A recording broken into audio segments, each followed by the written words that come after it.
गणपति पते हरे हरे महादेव।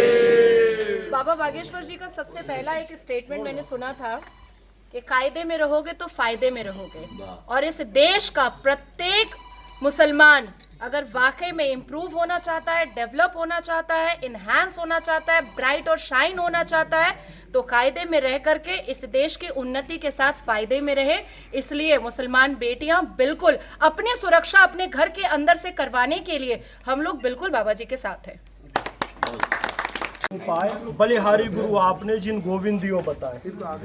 सर्वप्रथम बागेश्वर धाम को प्रणाम करता हूं और बाबा बागेश्वर जी को प्रणाम करता हूं।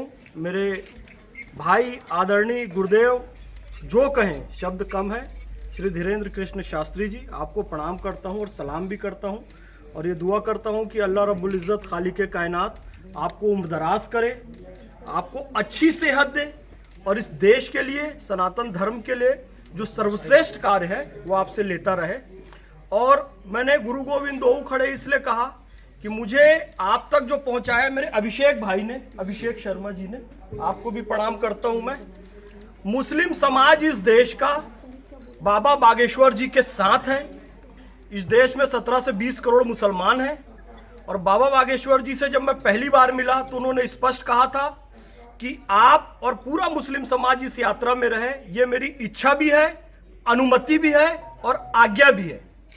इस्लाम का शाब्दिक अर्थ शांति होता है।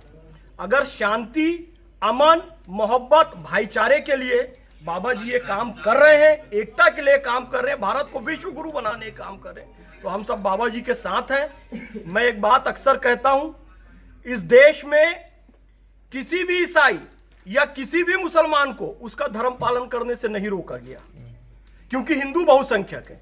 तो हिंदू राष्ट्र यही है, सनातन राष्ट्र यही है, आपकी आस्था को चोट नहीं पहुंचाई जाएगी। किंतु एक सत्य समझ लेना चाहिए, अकबर को मस्जिद जाने से मना नहीं है, एंथोनी को चर्च जाने से मना नहीं है, अमर को मंदिर जाने से मना नहीं है, लेकिन तीनों के पिता किशन लाल हैं। इस सत्य को हमें स्वीकारना होगा।